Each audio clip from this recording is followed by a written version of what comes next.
Hi guys what's up, कैसे हो सब लोग। मेरा नाम एल सिंह है और आप देख रहे हैं अपना यूट्यूब चैनल नेशन फर्स्ट। तो भाई लोगों, ऐसा है जो मैं आज आपके लिए वीडियो लेके आया हूँ वो लेके आया हूँ मेजर गौरव आर्य सर की। उनका मैं द चाणक्य डायलॉग हिंदी है, तो उसका मैंने लिंक डिस्क्रिप्शन में दे दिया। मेजर गौरव आर्य सर को पूरी फुल सपोर्ट कीजिए। मैं हर बारी बोलता हूँ कि हर हिंदुस्तानी यूट्यूबर को फुल सपोर्ट कीजिए, क्योंकि वो मेहनत करते हैं और इस इन्फॉर्मेशन वॉरफेयर में पोरकियों के साथ लड़ रहे हैं। तो जो इन्होंने टाइटल दिया दिया हुआ है, पाकिस्तान फिर हुआ जलील। तो ये एक जलील होता, जलील पे जलील, जलील पे जलील। उसके ऊपर मेरे को बताना कि जलील के ऊपर क्या हो सकता है वर्ड। कोई ऐसा वर्ड ना कमेंट में जरूर लिखना जो पोरकियों के लिए लिखा जा सके, ठीक है। तो इन्होंने जो टाइटल दिया हुआ है वो तो मैंने आपको बता ही दिया। पाकिस्तान फिर हुआ जलील। इस बार जो बाइडन ने धमकाया। एपिसोड 100 CFTV मेजर गौरव आर्य। तो पहले वीडियो देखते हैं, वीडियो के एंड में थोड़ा सा तबसरा करेंगे। मेरे को पूरी आस है कि आप मेरे साथ फुल वीडियो देखना, आपको भी मजा आएगा, मेरे को भी मजा आता है आपके साथ फुल वीडियो देखने के लिए। लेकिन एक बात वीडियो स्टार्ट करने से पहले बता दूं, major Gaurav Arya sir love you. पता क्यों? क्योंकि आपने भी बोलना शुरू कर दिया है कि ये सड़क से आप माइक लेके घुस जाते हैं, दुनिया उसके मुंह में देने लग जाते हैं लोगों के, क्योंकि इनके पास और तो कंटेंट है नहीं। पुरखियों के पास अपना साला जिंदगी में सुई नहीं बनाई, और आजकल यूट्यूब भी बाहर का और कंटेंट भी इंडिया का। तो इनसे इनका धंधा पानी चल रहा है बेगैरतों का। साले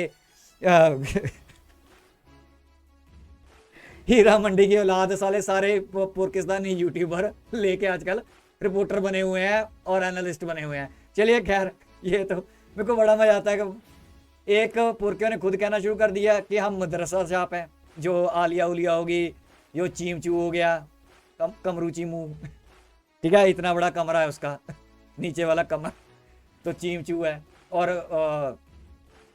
वो क्या है, आरजू काजमी, और भी फक्कर फुक्कर जितने भी हैं, ठीक है, सब बोलते हैं आजकल मदरसा छाप। तो एक मेजर गौरव आर्य सर ने एक लाइन और टो पकड़े, जो मेरे को बहुत खुशी हुई है कि ये भी अब बोलने लग गया। लेकिन ये अभी सड़क छाप नहीं बोल रहे। मैं चाहता हूँ कि ये सड़क छाप बोला करें यूट्यूब पर, तो ज़्यादा मज़ा आएगा। चलिए खैर, ये भी आ जाएगा इन पे जुबान पे। चलिए स्टार्ट करते हैं वीडियो के एंड में करेंगे तबसरा। So let's start the video.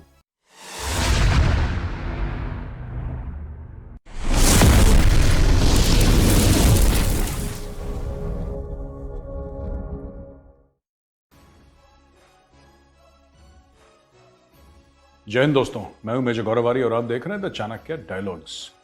और इसके पहले कि मैं पूरा वीडियो आपको दिखाऊं, मेरी आपसे रिक्वेस्ट है, दरखास्त है, गुजारिश है, इस वीडियो को लाइक करिए और हमारे चैनल को सब्सक्राइब करना मत भूलिएगा, बेल आइकन की घंटी जरूर दबाएं। तो दोस्तों, हाल ही में जो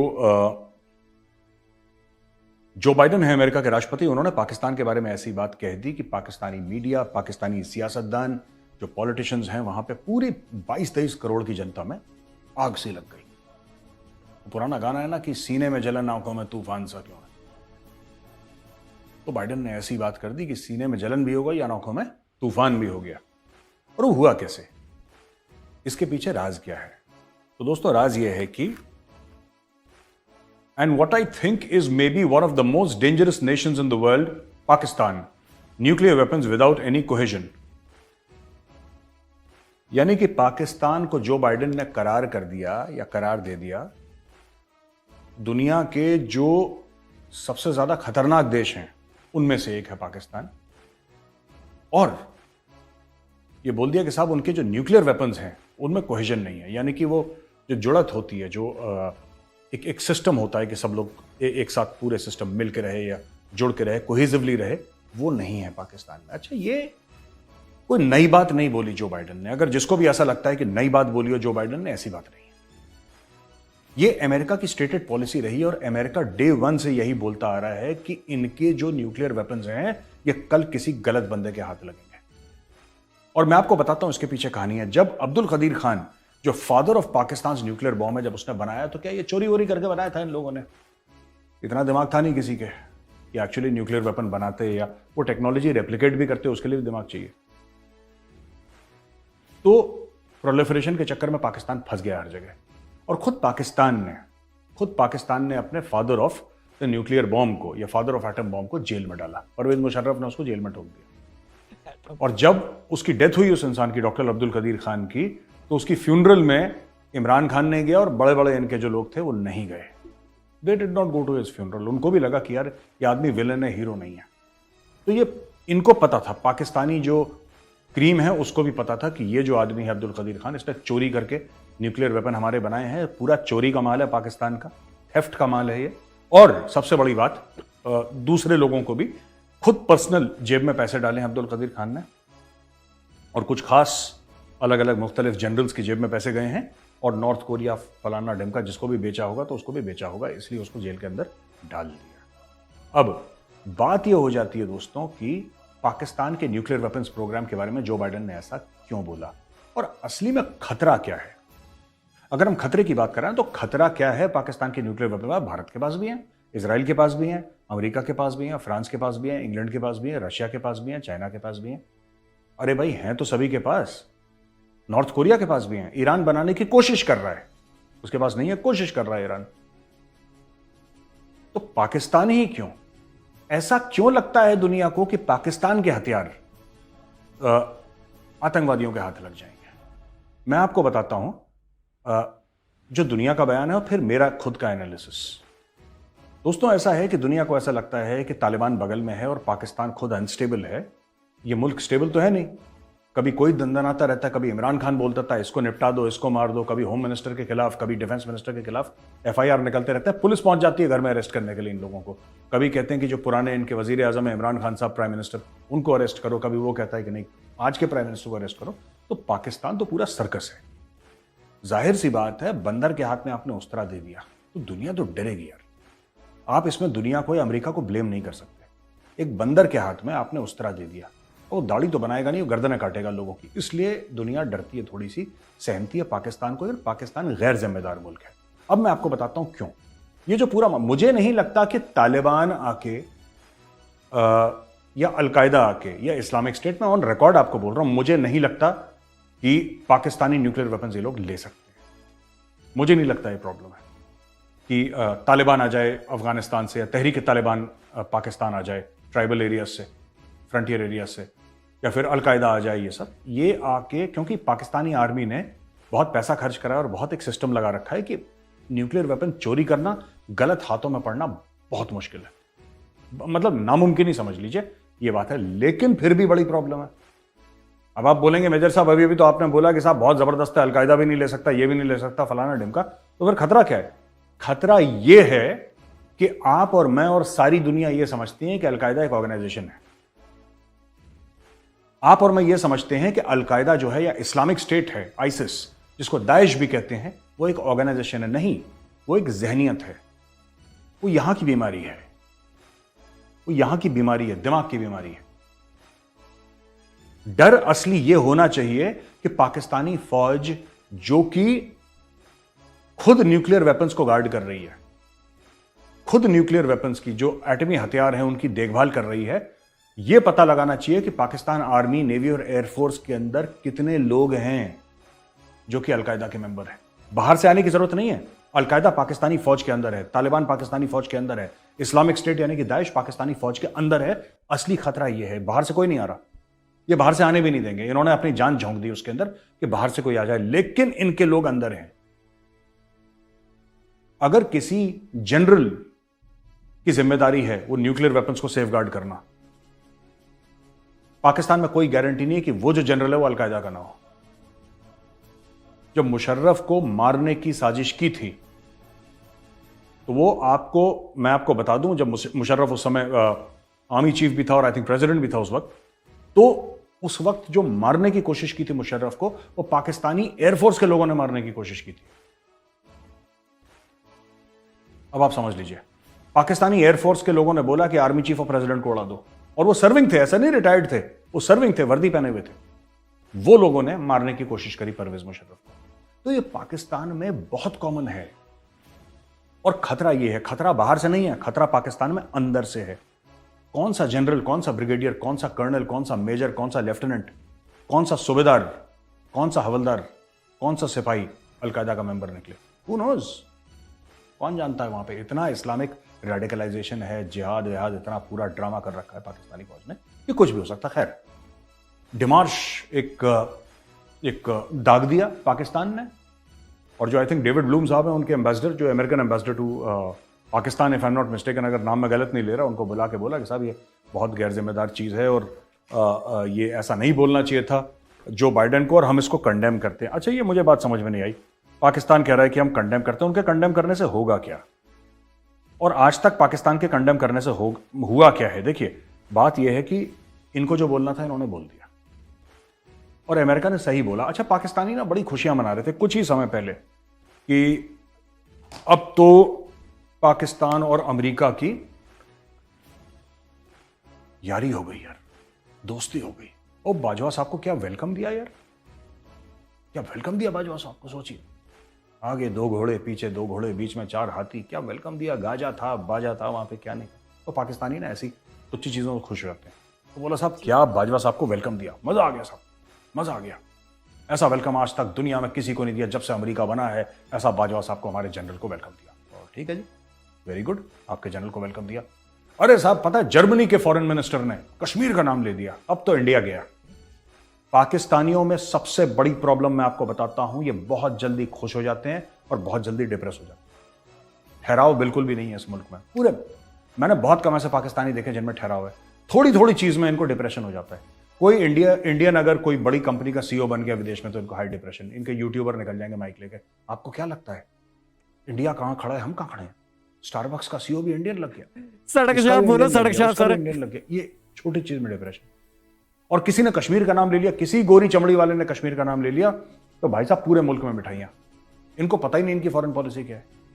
खैर, coming back to the point, बड़ी खुशियां मना रहे थे कि साहब ये है वो है, पाकिस्तान ने ये तीर मार दिया, कद्दू में भाला मार दिया, ऐसा कर दिया वैसा कर दिया। एंड में अमेरिका ने पूरा गुड़ गोबर कर दिया पाकिस्तान का। इस पूरी पॉलिसी में ये जो नेशनल सिक्योरिटी स्ट्रेटेजी है उसमें एक बार पाकिस्तान का नाम नहीं लिया।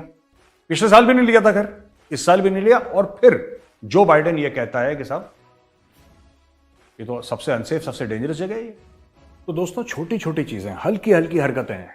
किसी फॉरेन मिनिस्टर ने जर्मनी के कुछ कह दिया कि कश्मीर का वैसे ही मामला सुलझना चाहिए जैसे यूनाइटेड नेशन सिक्योरिटी काउंसिल का रेजोल्यूशन है, पूरा पाकिस्तान पागल। अरे बिलावल ने, हमने दिखाई भी थी ना आपको हेडलाइन, चलिए आपको दोबारा दिखाते हैं। मेजर डिप्लोमेटिक सक्सेस देखिए, बिलावल को जो कल तक बॉटल से दूध पीता था उसको बना दिया आपने जयशंकर साहब के बराबर, पाकिस्तानियों ने। ये तो इनकी अकल है। तो बोला कि नहीं, बिलावल बहुत बड़ा तीर मारता है यार, बिलावल इज बिलावल, उसने ये कर दिया, वो कर दिया, वो कर दिया। अभी जो अमेरिका ने अड़ंगी मारी और पाकिस्तान बिल्कुल दांत के बल अपने गिराए जमीन पे, अब इनको होश आया है। अब ये कह रहे हैं अमेरिका ने हमारे खिलाफ साजिश कर दी। कल तो अच्छी अच्छी बातें कर रहा था, आज बुरी बातें कर रहा है। अमेरिका ने अच्छी बातें कहीं भी नहीं करी आपके लिए। आप एक बात समझ लीजिए, मैं पाकिस्तानियों से यहां पर मुखातिब हूं, मेरे भाई बहन पाकिस्तानी जो देख रहे हैं, देखना एक बात ध्यान रखें। पहली बात तो यह, आपको बुरी लगेगी मेरी बात, मैं कड़वा बोलता हूं लेकिन मैं झूठ नहीं बोलता, ठीक है? अगर मेरे मुंह से कभी कोई गलत बात निकल गई हो तो मैं उसके लिए माफी चाहता हूं, लेकिन मैं झूठ नहीं बोलता, मैं आपको सच बात बता रहा हूं। दुनिया में आपको कोई पसंद नहीं करता। Nobody likes you, nobody likes you. China does not like you, Saudi Arabia does not like you. मुसलमान मुल्क हैं वो आपको पसंद नहीं करते। भारत तो खैर छोड़ दीजिए भारत की बात, अमेरिका आपको पसंद नहीं करता। कोई भी आपको पसंद नहीं करता। 1 रुपए का कोई प्यार नहीं करता आपसे। आपके मुल्क की इतनी बुरी क्रेडिबिलिटी है, सबसे आपने पैसे मांग रखे हैं। कल ही परसों शेख मोहम्मद बिन सलमान, जो कि क्राउन प्रिंस है सऊदी अरेबिया का, उसने $400 मिलियन दिए यूक्रेन को। $400 मिलियन यूक्रेन को दिए कि यूक्रेन की मदद हो जाए, ह्यूमैनिटेरियन असिस्टेंस। यूक्रेन को $400 मिलियन दिए, ठीक है? और इसको कुछ भी नहीं दिया पाकिस्तान को, बिल्कुल कुछ, चंद 2, 4, 5, 10 मिलियन दिए, मुश्किल से कुछ नहीं दिया इसको। पाकिस्तानी यूट्यूबर फिर बाजार में पहुंच गए माइक लेके कि हम कहां खड़े हैं, वो कहां खड़ा है, ये कहां खड़ा है, ये सभी ऐसे ही खड़े रहते हैं 24 घंटे। इस्लामिक बिरादरी मुल्क है, उसने तो इतना इसको दे दिया, इसको दे दिया, हमें क्यों नहीं दिया? तुम्हें दे दे के थक गए भाई लोग। कितना पैसा लोगे बार बार एक ही बंदे से। सऊदी अरेबिया से, पता नहीं बचपन से सऊदी अरेबिया से ले रहे हो, जब से पैदा हुआ। तब सऊदी अरेबिया भी नहीं था ढंग से, आई थिंक, और वट एवर इट वॉज, जो भी टूटा फूटा था उस वक्त सऊदी अरेबिया, तब से पैसे ले रहे हो। तुमने फिलिस्तीनियों को नहीं छोड़ा, तुमने रूसियों को नहीं छोड़ा, अमेरिकन किसी को नहीं, सबसे 2-2, 3-3 बार मांग के अब ये चौथी बार जा रहे हैं तो लोग मना कर रहे हैं इनको। इतना बड़ा प्राकृतिक, जिसको कहते हैं कि आपदा आई है पाकिस्तान के ऊपर, 4 करोड़ पाकिस्तानी नंगे आसमान के नीचे सो रहे हैं। बहुत बुरा हाल है, बहुत बुरा हाल है। लोग इनको पैसे देने को राजी नहीं है, दुनिया पैसे नहीं दे रही, बहुत कम दे रही है पैसे। इनका अरबों दर अरबों डॉलर का, मैं कह रहा हूं 30, 40, 50 अरब भी नहीं, इससे कहीं ज्यादा का नुकसान हुआ है पाकिस्तान में। आधी चाइना पाकिस्तान इकोनॉमिक कॉरिडोर पानी के नीचे आ गई। दुनिया मदद करने को तैयार ही नहीं है, क्योंकि इन्होंने दुनिया को इतना चूना लगाया पाकिस्तानियों ने, इतना फ्रॉड करा है दुनिया के साथ। इनका एक साकिब निसार था, मैंने उसका नाम भी लिया था पहले, साकिब निसार। अब देखिए चोरी पाकिस्तान में किस लेवल पे होती है। करप्शन हर जगह है, कोई क्या भारत में करप्शन नहीं है, ऐसा नहीं है, अमेरिका में भी है, यूरोप में भी है करप्शन। ये भाई लोग पीएचडी हैं करप्शन में, ये हाईली एडवांस्ड करप्ट हैं। साकिब निसार था पाकिस्तान का चीफ जस्टिस। उसने पाकिस्तानियों को बोला कि देखो यार, बाढ़ बड़ी आती है, पानी का मसला है, पानी की प्रॉब्लम है, हम एक काम करते हैं, मैं एक डैम बनाता हूं, बांध बनाऊंगा। Chief justice of Pakistan, supreme court का, वो कह रहा है कि मैं एक डैम बनाऊंगा। तो बोला कि ठीक है चीफ जस्टिस साहब, सरकार तो बनाने दीजिए, नल है कि आप ही डैम बना दो। तो सबसे बोला कि सर कोई 10 रुपए लाओ, कोई 20 रुपए, कोई 50 रुपए, कोई 100 रुपए, 1000 रुपए, 2000, 10,000, लाख, जिसकी जितनी औकात है अपने हिसाब से पैसे दो। तो कुछ पाकिस्तानियों ने पैसे दिए, बाहर वाले पाकिस्तानी जो है, ओवरसीज पाकिस्तानी, दबा के उन्होंने पैसे दिए। खूब पैसे इकट्ठा हो गए। साकिब निसार के पास जब पूरे पैसे इकट्ठा हो गए, करोड़ों दर करोड़ों की संपत्ति इकट्ठा हो गई, साकिब निसार ने साफ सीधा बोल दिया, यार कौन सा डैम यार, कौन सा डैम? कह रहे साहब आपने जिसके लिए पैसे इकट्ठा करे थे वो वाला डैम। कह रहे यार बच्चों वाली बात कर रहे हो, जज कभी डैम बनाता है? तुम बेवकूफ हो। और उसका वही बयान है आज, ये तो पैसे बहुत कम इकट्ठा हुए थे, कोई डैम वैम नहीं, वो पैसे खा गया। वो पैसे साकिब निसार जो था उनका चीफ जस्टिस ऑफ पाकिस्तान, वो पैसे खा गया डैम बनाने के चक्कर में। तो ये पाकिस्तान में चल रहा है। ये पाकिस्तान, ये जो एटॉमिक वेपन है जिसके बारे में बात हो रही है, आपको पता है किसने अलाउ करा इनको बनना? वो चोरी उसने करी जो अब्दुल कदीर था, इनका न्यूक्लियर साइंटिस्ट। लेकिन वो मेटलर्जिस्ट था, एक्चुअली न्यूक्लियर साइंटिस्ट नहीं था, लेकिन ठीक है हम न्यूक्लियर साइंटिस्ट कह देते हैं क्योंकि उसने न्यूक्लियर वेपन्स पर काम करा था। मेरा कहने का यह मतलब है कि ये जो अमेरिका था, अमेरिका ने जब ये चोरी कर रहा था, अमेरिका को पता था चोरी कर रहे हैं, ये न्यूक्लियर बॉम्ब बनाने की कोशिश कर रहे हैं और भारत के खिलाफ इस्तेमाल। अमेरिका चुप था, अमेरिका दूसरी तरफ देख रहा था, क्योंकि अमेरिका को उनकी जरूरत थी अफगानिस्तान में उस वक्त। तो अमेरिका चुपचाप देख रहा है अमेरिका। और पाकिस्तान ने चोरी करके ये चोरी करा और वहां पे लेबोरेटरी में बना के एक अपना बम बना दिया। फिर दगादग मिसाइल अपनी आगे बनाना शुरू कर दी कि हम जिहाद करेंगे, हिंदुओं को मारेंगे, बम मार देंगे, पाव के लोग। ये सब उनके दिमाग में फतूर दौड़ने लगा। आज वही अमेरिका कह रहा है कि यार तुम्हारे अनस्टेबल है, तो भाई जिसने तुम्हें दिया है वो तुमसे वापस ले रहा है, इसमें बुरा क्यों मान रहे हो? जिसने तुम्हें भीख में दिया या तुमने जिससे चोरी करी या कहीं और चोरी करी, वो वापस मांग रहा है तुमसे, तुमसे ले लेगा वापस। और तुम्हारी इतनी औकात नहीं है कि तुम्हारे पास न्यूक्लियर वेपन्स होने चाहिए। पाकिस्तान को कई लोग, इज्जतदार रिस्पॉन्सिबल लोग कह चुके हैं, Pakistan is an international migraine. ये बहुत खतरनाक वाला सरदर्द है पूरी दुनिया के लिए। ये जो बाइडेन के कमेंट का लबोलबाब था, निचोड़ था, जो केंद्र बिंदु थी यही थी कि पाकिस्तान के जो न्यूक्लियर वेपन्स हैं वो कंट्रोल में नहीं है। किसी भी वक्त कुछ हो सकता है, किसी भी वक्त, कुछ नहीं पता। पाकिस्तानी जनरल, वो जिहादी जनरल वहां का, वो अलकायदा को बेच दे कि जाओ हिंदुओं पे फोड़ो बम।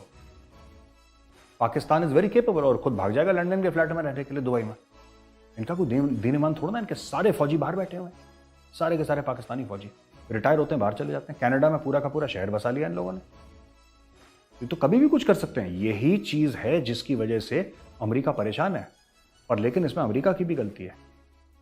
भाई तुमने सपोले को दूध पिलाया, तुमने क्या सोचा वो बड़ा बन के गिलहरी बनेगा? वो तो बनेगा सांप यार। गिलहरी कैसे बन जाएगा? वो खरगोश कैसे बन जाएगा? उसने सांप ही बनना है। अमेरिका का, अरे यार ये सपोले को दूध पिलाया था, ये पता नहीं सांप कैसे बन गया। अरे सपोले को दूध पिलाओ या चाउमीन खिलाओ, वो बनेगा तो सांप ही बड़ा होके। वो और क्या बनने वाला है? पाल पोस के बड़ा कर दिया पाकिस्तान, जो दुनिया भर के लिए हेडेक बन गया है। दोस्तों थोड़ी सी खबर मैं पाकिस्तान से हट के आईएमएफ की दे दूं। आईएमएफ का चीफ इकोनॉमिस्ट है और इसका नाम है पेरी ओलिवियर गॉरेनशास। मैं पता नहीं ठीक से इसका नाम प्रोनाउंस कर पा रहा हूं इस बेचारे का कि नहीं। नाम भी गरीब का ऐसा है कि I don't know. Director research at the international monetary fund. इन्होंने एक न्यूज कॉन्फ्रेंस में आईएमएफ का जो वर्ल्ड इकोनॉमिक आउटलुक है उसमें यह बताया इन्होंने कि India is a bright light economy but key structural reforms needed for a 10 trillion GDP.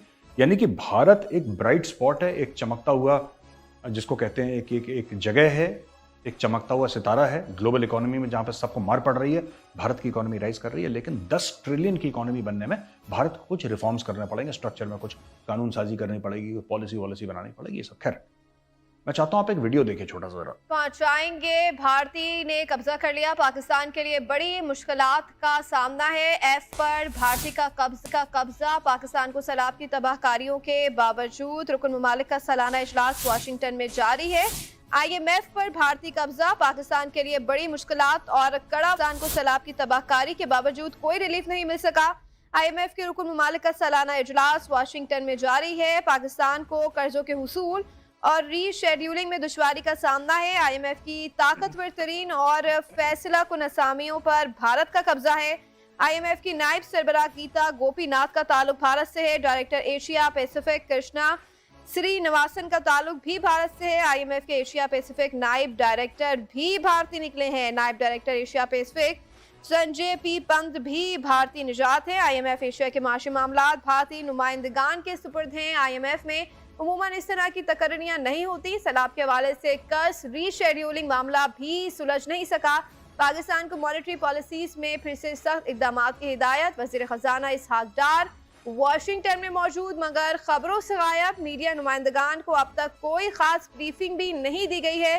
Pakistan को कर्जों के हुसूल में रुकावटों और सख्त शराइत का सामना करना पड़ रहा है। दोस्तों, ये IMF की बात कर रहा है पाकिस्तानी मीडिया, और मुझे एक बात ये समझ में नहीं आती है, ये जो भी जैसे गीता गोपीनाथ है, कोई और भी है जो IMF में भारतीय मूल के लोग हैं, पाकिस्तानी कहता है कि ये ना IMF हमें इसलिए लोन नहीं देता क्योंकि वहाँ पे इंडियन बैठे हैं और इंडियंस का तो काम ही है हमें ना जलील करना, और हमें वो ठीक है, हमारा ये काम है आपको जलील करना, वो गलत नहीं कह रहे आप, लेकिन ये लोग प्रोफेशनल हैं यार, पाकिस्तानियों को भी समझना चाहिए, ये लोग प्रोफेशनल हैं। ये जो इंडियंस वहाँ पे हैं, ये ऐसे नहीं कि ये कोई नवाज शरीफ का भतीजा है या इमरान खान का चाचा है वहाँ पे बैठा है, ये लोग अपनी मेहनत कर, मिडिल क्लास के लोग हैं, मेहनत करके आए हैं। कोई ऐसा डिसीजन नहीं लेगा जो कि अनप्रोफेशनल है। लेकिन ये डर ठीक है, आप लोगों को डर लग रहा है, मुझे अच्छा लगा आपको डर लग रहा है, लेकिन आई डोंट थिंक कोई ऐसा, दे आर प्रोफेशनल्स यार, ये जिसको कहते हैं ना ग्लोबल रिनाउन के ये लोग इकोनॉमिस्ट्स हैं। तो कोई ऐसा बोले कि क्योंकि हम भारतीय मूल के हैं और पाकिस्तान को जलील करने के लिए हमें ऐसा कदम लेंगे कि पाकिस्तान को लोन ना मिले, तो ये आई थिंक बेवकूफ़ी की सोच है जो पाकिस्तान के टीवी एंकर्स की है। ये बड़ी स्टूपिड और बड़ी इमेच्योर सोच है। आइडिया अच्छा है वैसे, आइडिया इज़ नॉट बैड, लेकिन ऐसा होगा नहीं, पहली चीज़। और भारत का भूत ऐसा 24 घंटे इनके सरों पर सवार रहता है कि भारत कोई साजिश कर रहा है, कुछ। बेसिकली पाकिस्तान ये चाहता है कि हम दुनिया भर से पैसे लेते रहें, कोई हमसे ये ना पूछे कि भाईजान आपने पैसे लिए तो लिए क्यों और आपका वापस करने का प्लान कब है। अगर किसी ने ये पूछ लिया कि आप हमारे पैसे वापस करो तो इस्लामोफोबिया हो जाता है, विक्टिम कार्ड खेल देते हैं ये लोग फट से, कि आप हमारे ऊपर इसलिए ऐसा कर रहे हैं क्योंकि मुसलमान हैं। ये कह चुके हैं पाकिस्तानी बेसिकली ये चाहते हैं कि आपसे अरबों डॉलर लें और फिर टाटा बाय बाय कर दें, और अगले साल फिर पहुंचे अरबों डॉलर के लिए। और अगर आपने इस बार मना कर दिया कि बॉस तुमने पिछला वाला मना नहीं करा था, तो तुमने इस्लामोफोबिया कराया, तुम मुसलमानों के खिलाफ, तुम चाहते नहीं हम तरक्की करें। आप देखिएगा, जब भी पाकिस्तान में सड़क पे जो आम आदमी चल रहा है, उसको ये नहीं पता कि उसके मुल्क को पाला पोसा अमेरिका ने, उसके मुल्क को पाला पोसा IMF ने, उसके मुल्क को खाने के लिए निवाला दिया वर्ल्ड बैंक ने, लेकिन 24 घंटे अमेरिका को गाली देते हैं पाकिस्तान, क्योंकि उनको ऐसा लगता है कि ये जो पैसा हमें मिल रहा है ना लोन पे या एड में, ये सब हमारे हक का है, ये हमें मिलना चाहिए, हमें मिलना चाहिए क्योंकि सानू थे मुसलमान है, मिलना चाहिए। तो दिस इज द माइंडसेट जो पाकिस्तान को पीछे धकेल रहा है। अब आपने देखा वीडियो जहां पे खुल के पाकिस्तानी ये कह रहे हैं कि साहब देखो ऐसा है कि ये भारतीय हैं और भारतीय कभी अलाउ नहीं करेंगे हमें पैसा मिले IMF से। ये इनका माइंडसेट है। इस माइंडसेट के साथ हम 75 साल से डील कर रहे हैं दोस्तों। बस आज का वीडियो इतना ही। बहुत जल्द आपको मिलूंगा एक और वीडियो के साथ, और तब तक के लिए आप मुझे इजाजत दीजिए। इस वीडियो को लाइक करिए, हमारे चैनल को सब्सक्राइब करना मत भूलिएगा। 4 लाख सब्सक्राइबर हमारे हो गए हैं। बहुत बहुत धन्यवाद आपका, तहे दिल से बहुत बहुत शुक्रिया, बहुत बहुत धन्यवाद। जय हिंद।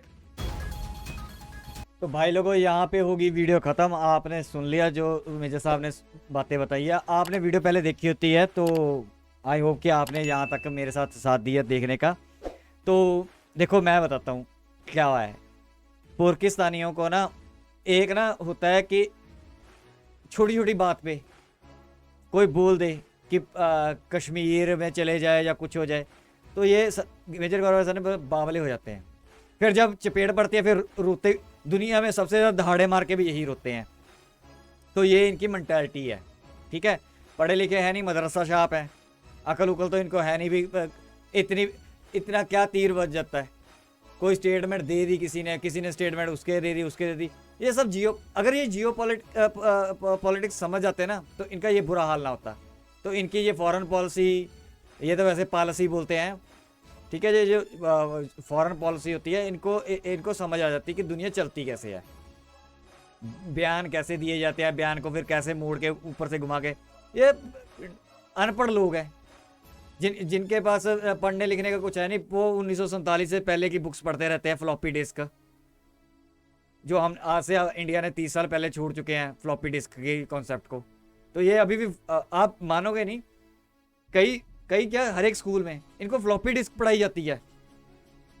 भी फ्लॉपी डिस्क क्या होती है, कितने MB की होती है, 1.4 MB, 3.5 MB, ऐसे इनको पढ़ाई जाती है फ्लॉपी डिस्क। तो फिर फ्लॉपी डिस्क वाले कहते हैं कि हमें CEO क्यों नहीं बनाते। फ्लैश ड्राइव से भी दुनिया आगे निकल चुकी है और ये अभी भी फ्लॉपी डिस्क पे ही फंसे हुए हैं। तो ये बात है। बाकी जो कह रहे हैं इंडियन मूल के, भाई देखो सिंपल सी बात होती है, मैं हमेशा बोलता हूँ कि जो इंडियन बैठा होगा ना उसके 1% तो दिमाग दिल पे लगती है बात की साले ये हरामी लोग हैं। मैं इस बात को मानता हूँ, एग्री करता हूँ। लेकिन ऐसा भी नहीं होता कि जो बंदे वहाँ पे बैठे हुए हैं वो अपनी क्रेडिबिलिटी ख़राब करेंगे कि पाकिस्तान को लोन नहीं देना, IMF की बात कर रहा हूँ जैसे, तो वो गीता गोपीनाथ जी की, वो ऐसा नहीं हो सकता कि वो अपने प्रोफेशन से दूर होकर इनको, हाँ डिले कर सकती हैं, कुछ थोड़ा बहुत अड़ंगा अड़ा सकती हैं, लेकिन ये नहीं है कि वो कहेंगे कि देना ही नहीं, निकलो भागो यहाँ से। ऐसा नहीं होता। प्रोफेशन जो उनके रूल एंड रेगुलेशन के बीच में आएगा तो उनको करना पड़ेगा। रूल एंड रेगुलेशन अगर ब्रेक करेंगी, क्योंकि पुरखियों को आदत है ना रूल एंड रेगुलेशन ब्रेक करने की, तो इनको लगता है कि पूरी दुनिया भी ऐसे ही करती है काम। इनको लगता है कि जो प्रोफेशनल्स में बैठे होते हैं ना, हाई लेवल प्रोफेशन पे होते हैं लोग, ठीक है, वो भी रूल तोड़ते हैं। लेकिन इनको ये नहीं पता कि वहाँ पे रूल के अनुसार चलना पड़ता है, तभी आपकी तरक्की होती है। अगर रूल ब्रेक करके वो करेंगे कुछ भी पाकिस्तान के खिलाफ, ठीक है, तो उनकी क्रेडिबिलिटी का होगी और इंडिया का नाम खराब होगा। तो कभी भी कोई भी भारतीय है वो अपने इंडिया का नाम नहीं खराब करता। हाँ ये जरूर है कि हम उसको डिले कर देंगे, ये तो यार ये तो करना ही है। मैं कई यूट्यूबर देख रहा था, वो एक पांडू रिएक्शन वाला था, वो बड़े चिड़े जब मेजर गौरव सर ने बोला कि हाँ तुमको हम जलील करेंगे, और तुम हो ही जलील, तो तुमको जलीलों वाली हरकतें करोगे तो जलील ही करेंगे ना। और क्या, एक बंदा हरकतें ऐसे ही करता होता है, उसको क्या कहें कि वाह वाह वाह वाह तू बहुत अच्छा काम कर रहा है। तो जलील जहाँ पे करना होगा तो वहाँ पे जलील भी करेंगे। भाई हम तो मज़े लेते हैं, जब भी कोई तुम्हारे खिलाफ कोई स्टेटमेंट देता तब भी हम खुश होते हैं, जब तुम्हारे पक्ष में उसमें देता है तब भी हम खुश होते हैं। रीज़न मैं बताता हूँ तब भी क्यों खुश होते हैं। तब हमें पता होता है जोकर हैं, अभी कोई ना कोई स्टेटमेंट निकल के आएगी 2-4 दिन में, 15 दिन में, जो ये उछल रहे हैं ना बंदरों की तरह, सब बैठ जाएंगे नीचे। तो ये बात है कि ये ऐसी कौम है ना, जाहिलों की कौम भरी हुई है। मैं तो शुक्र मनाता हूँ कि ये 1947 में लगोगी, नहीं तो आप सोच के देखो, आप इमेजिन करके देखो, ऐसे जाहिल लोग, 23-24 करोड़ की जनसंख्या हमारे यहाँ पे होती तो क्या इंडिया आज आप सोच सकते हो कि 5वें स्थान पे आ जाता है? कभी भी नहीं। पहले टॉप 10 में भी ना जा पाता है इनकी इमरान खान जैसे होते लोग, ठीक है, ये इनके जैसे जर्नल्स वगैरह होते। ये कहते हैं, दुनिया कहती है कि यार इंडिया और पाकिस्तान एक होता तो बड़ी तरक्की करता। मैं लिख के दे सकता हूँ। जो अब भी लोग कहते हैं ना इनको मर्ज कर लो, इनके लोग ले लो, मर जाओगे, 100वें नंबर पे पहुंच जाओगे।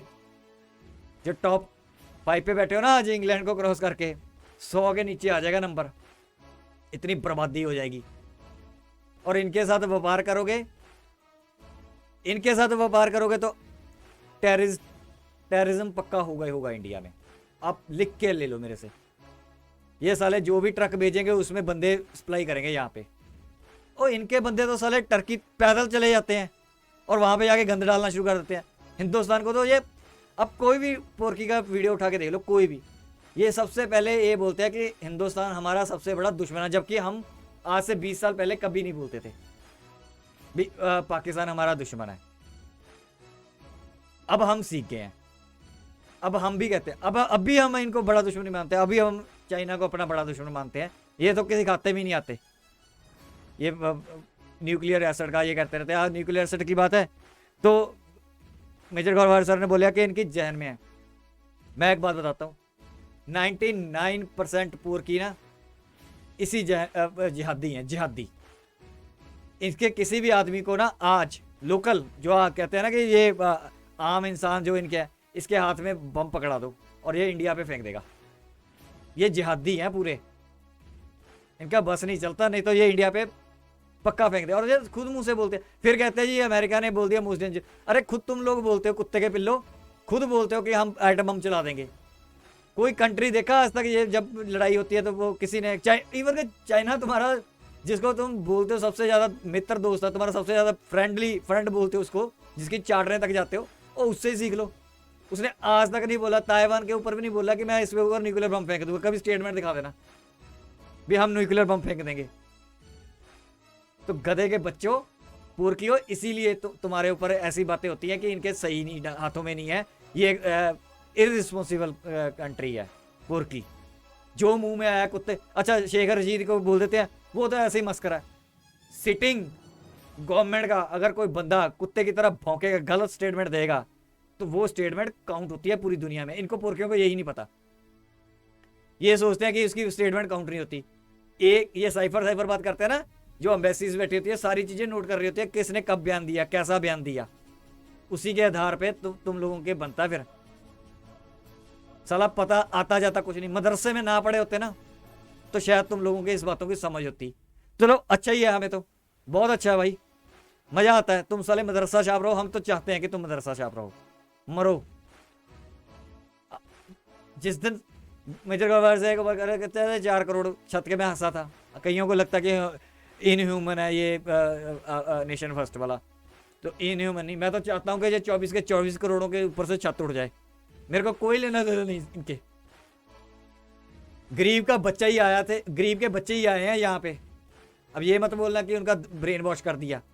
तुम्हारा हिंदुस्तान भाइयों को बोल रहा हूँ, तुम्हारा क्यों नहीं करते, तुम क्यों नहीं पढ़ते जाके। मैं हमेशा बात ये बोलता हूँ, इनका ही ब्रेन वॉश क्यों होता है। गरीब के बच्चे ही आते हैं यहाँ पे।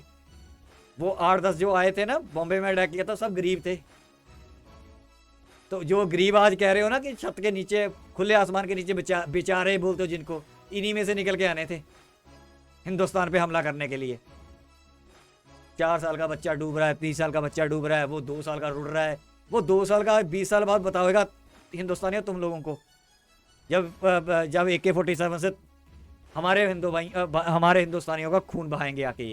ये आज 2 साल का था, इसने 22 साल का भी होना था कभी। तो ये बातें ध्यान रखा करो। मैं तो चाहता हूं कि सारे पुरखियों का ना बेड़ा गर्क हो जाए। इनको तो आसमान की छत भी, आसमान, खुला आसमान भी नसीब ना हो, बाढ़ में बह जाए सारे। तो मेरी तो इतनी नफरत है इनसे।